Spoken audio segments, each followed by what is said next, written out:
Hey, thanks so much for tuning in to our third episode of Thankful Thursdays.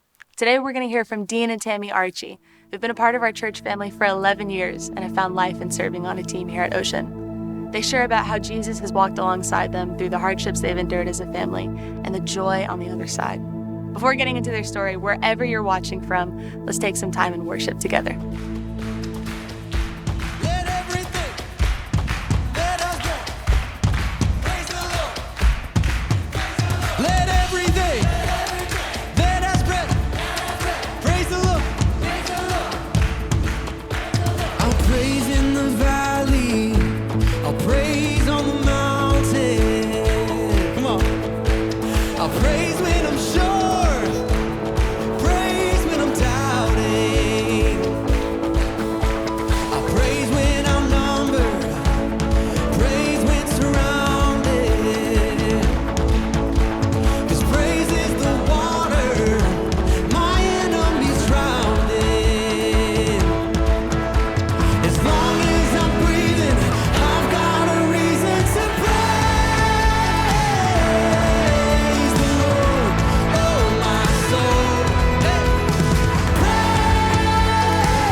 As long as I'm breathing, I've got a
Happy Thursday, Ocean Church. This is Scott coming at you with episode 3 of our Thankful Thursday series. And it is my honor and privilege to be able to introduce 2 true pillars of our church family, Dean and Tammy Archie. Hey, how are you? Hi, guys. Welcome in. Man, guys, like some of the stories that we have heard and just the experiences that you've both had, truly amazing the way that God has met you in seasons of life, and to see the way that you guys have responded through those challenging moments. It's amazing. It's amazing to see just the encouraging places of how pressing in to God through all different kinds of circumstances has led you to this place, and the way that you pour into people on our production team and through the cafe and just through groups in the church.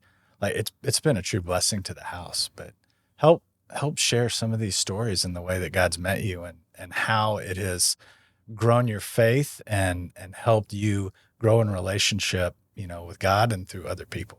We joined Ocean Church back in 2012. My daughter actually brought us here through the youth group, and we came to check out the church. And we came on Easter Sunday of 2012 and instantly fell in love with the church. It was like when they say welcome home, we were home. And over time, the support you get here at the church is incredible. And I'll never forget the one thing one of the pastors talked about was filling up your jar in the good times and leaning on it in the bad. And you get your jar full here. And that's what has gotten us through all the trials that I've gone through. The support of everybody here, support of Dean. We joined in 2012 and I got diagnosed with cancer in 2014. Wow.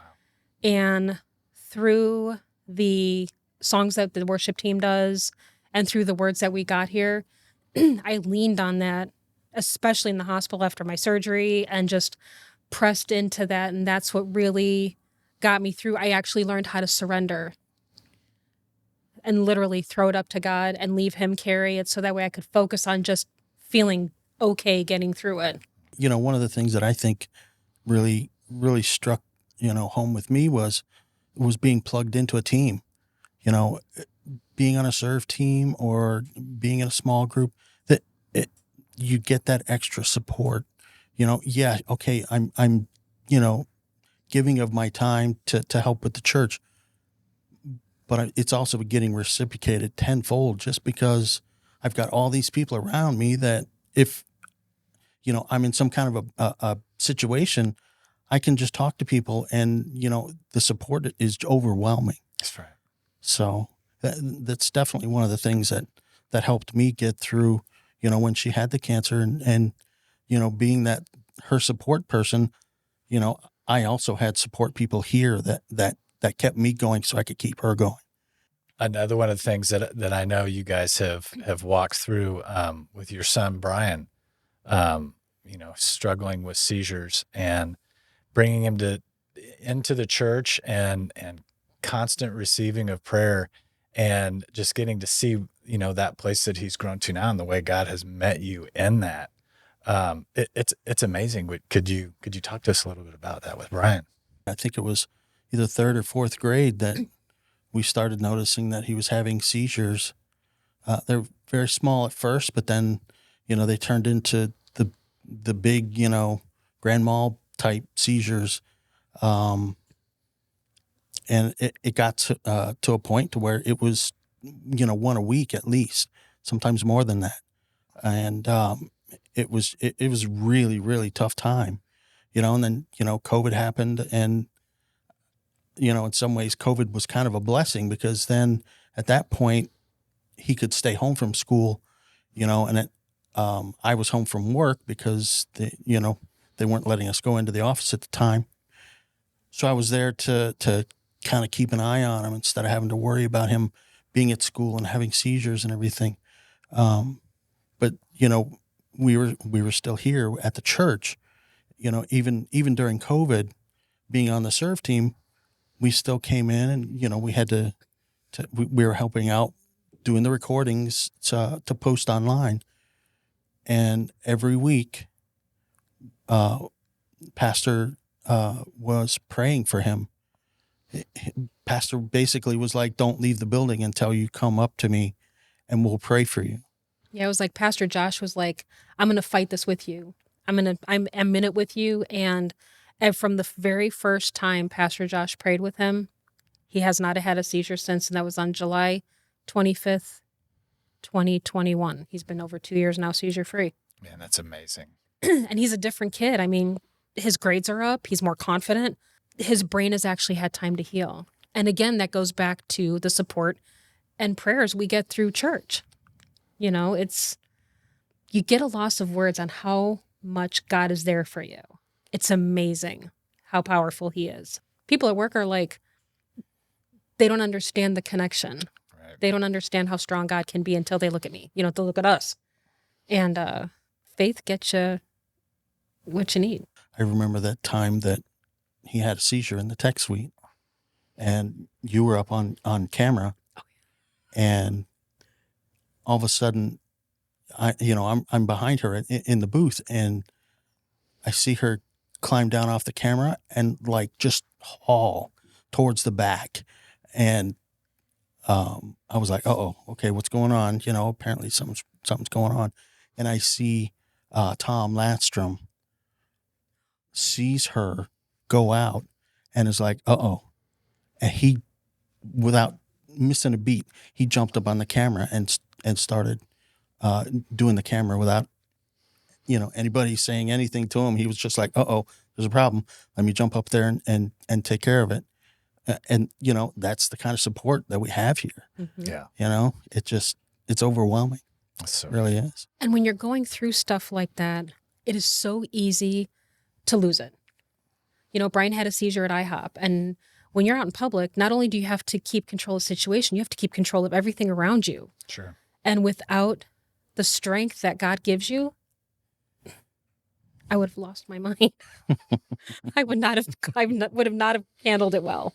So it was great to sit down, before we started recording and just kind of walk through all of the near-death experiences and, I have a list. amazing stories. I don't know how much time we have, but I would just love for you to walk us through this journey that you've been on, because as you guys you've grown up in the church, you've always been connected and, with your faith at some point. So it's just amazing for me to know, like, from early on, like, this has been a walk with you and the Lord, and like, you're still here, and the amount of faith that you have is just a real testament to what that looks like when we open up our hearts to God, fully trust in him to know that he's got us. So just walk us through some of these amazing stories. My sophomore year, we were stuck out in the Gulf in the middle of a tropical storm came through. Our engine blew up while we were fishing. And so we were stuck out there for about 12 hours in like 10-foot swells. My junior year, I think it was, I was involved in a shooting. And again, I was protected.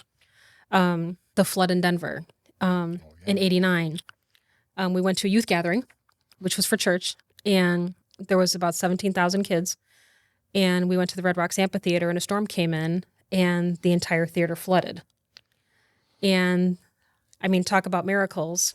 There was a girl that was walking, and I helped her, and I basically threw my jacket off so I could help her. And we ended up being in the same hotel. And when I got back to the hotel, my jacket was clean and dry, sitting on the bed, being returned to me. And it's like, because I gave, I received.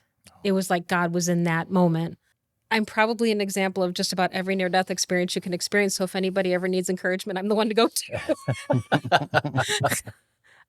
I've been attacked. I've been, I can't even think of all the ones that besides the cancer, COVID. I was in the hospital with COVID, just about died there. Yeah. Yeah, I know. That was scary. That was a scary one. Yeah, poor Dean gets to just sit and watch it all. Well, speaking of Dean, though, I know most recently you had your own experience and faith testing and building moment with, having to have knee surgery. Yeah. And I know that that was a very, I would say, humbling experience for you. Of Absolutely. usually being the one who is the rock, the one that handles, doing all the things, to be put in this place of now everybody's doing the things for you. So I'd love to hear from you just on how that, how God met you in that moment and how it's helped, on the other side of it now. Yeah. I mean, yeah, you're right. I'm always, my role has traditionally been the support person, to make sure that, she has everything she needs, or, the family has everything they need. And, So good at it. being a guy that's, that I think that kind of becomes our role, at least, in our mind a little bit. And, tearing 3 quad tendons in your leg, you're pretty much, you're not able to walk anymore at that point. And, had surgery for that. And, everything is progressing really, really good on that. I'm walking now again, and, no cane, no walker, any of that stuff. So that's a great thing. But those times where all you can do is just lay in bed because you can't even get up, and you need somebody to help you just even go to the bathroom. It's a very humbling experience. Yeah. Situations like that to happen, and we want to find ourselves in a depressing place and wonder, well, oh my God, if God's out there, why are these bad things constantly happening to me? But, the encouraging places of seeing how you guys have met the Lord in those moments, and it's only caused your faith to grow even stronger. Like that, those are the moments where we can truly sit back and go, God doesn't waste anything. And everything is there to draw us closer to him. And man, I love it when we get to share these stories, personally, because it has such an impact. We don't get enough of these stories in the world anymore. So, man, thank you guys for taking time and just giving us a little glimpse inside to how God has been moving through your lives. It's really refreshing. I'm glad we got to do this. Yeah, absolutely. It's been a great time. We love serving. I mean, our heart is in it. And because of that, I feel like we receive in the end. So, yeah, and I mean, I've served with a lot of people, and I see them come and go. And if I could say one thing to anybody, it's kind of like, serving is the magic bullet, so to speak. That's everything. Your support is here. Your friends are here. Yeah, it makes you that much stronger being plugged in someplace. That's right. It doesn't matter what you do, as long as if you can fold a piece of paper, you can be helpful. That's right. So, serving is where it's at. Oh, that's so good. That's so good. We're so glad you joined us for episode 3 of Thankful Thursdays. Next week, we'll celebrate Thanksgiving with a time of extended worship and a special word from Pastor Josh. See you then.